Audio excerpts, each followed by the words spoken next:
Hello, this is Tony Heller from RealClimateScience.com. Benjamin Franklin said, "When the people find out they can vote themselves money, that will herald the end of the republic." More specifically, when elected representatives find out they can be reelected by stealing money from one group of people and giving it to another, that's when the real problem begins. A lot of America's problems trace back to 1927, which the Red Cross described as the worst disaster year in their history.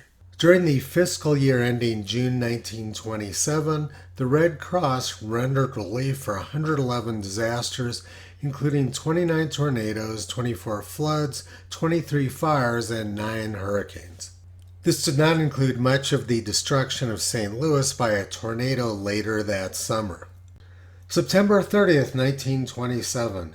After a night of suffering and death, St. Louis today concentrated every resource at hand for the work of rescue and rehabilitation from yesterday's devastating storm. That list also didn't include the November flooding in Vermont, which was the worst in their history.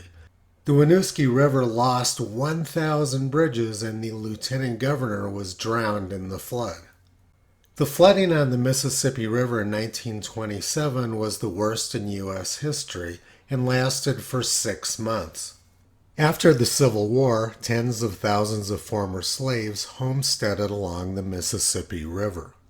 The 1927 flooding made those homes unlivable and forced the slaves' descendants to move to northern cities. Democrats immediately recognized this as a tremendous opportunity. They realized that they could create a class of reliable voters who were dependent on government money.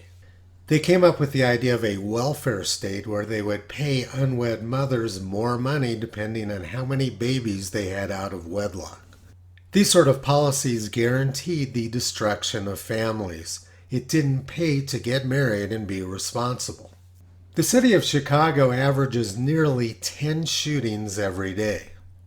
And the shootings correspond very closely with the highest concentration of Democrats.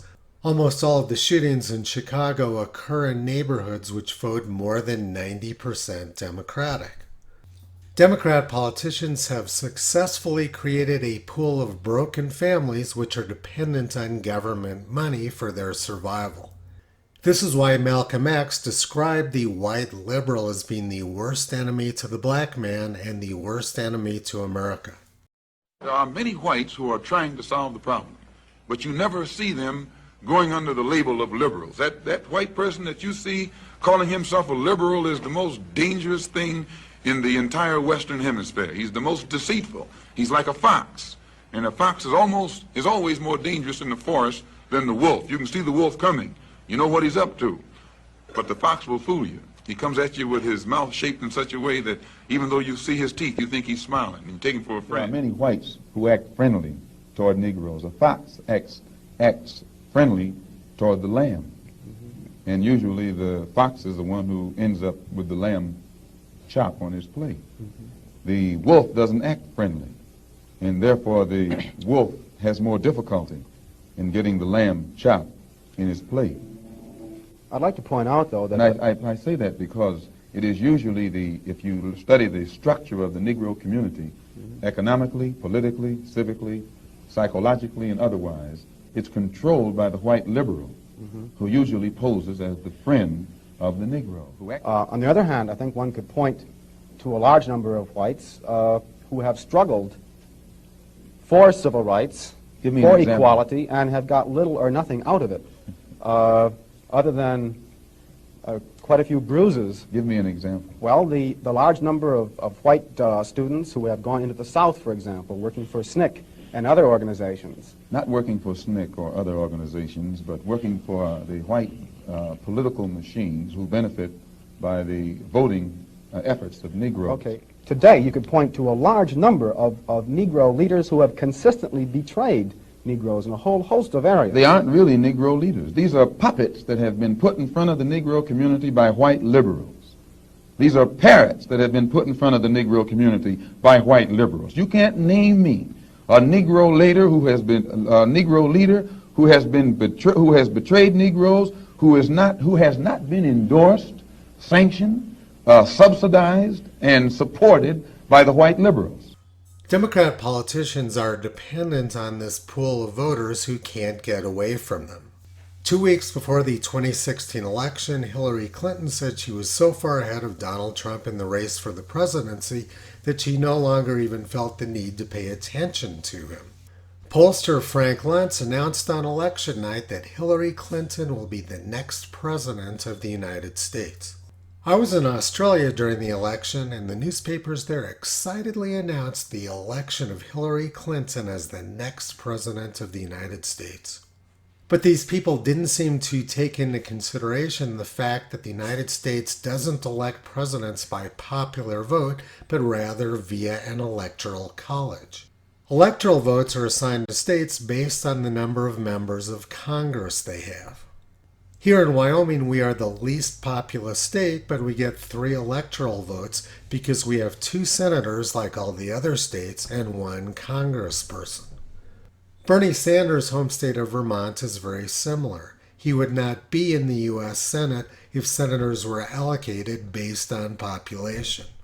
The founders of the United States wisely recognized that rural areas should not be controlled by troubled city populations. I've spent most of my life in Colorado and New Mexico, which used to be solidly Republican states. But these states have been invaded by white liberals from California who turned the states blue. Policies implemented by liberals made California cities unlivable. So they fled to Denver and created exactly the same disaster there. The vast majority of U.S. counties voted for Donald Trump in the 2016 election. And the same thing occurred during the 2020 election. This made Democrats very angry that rural areas were allowed to have self-determination. So Democrat states came up with the idea of a national popular vote interstate compact.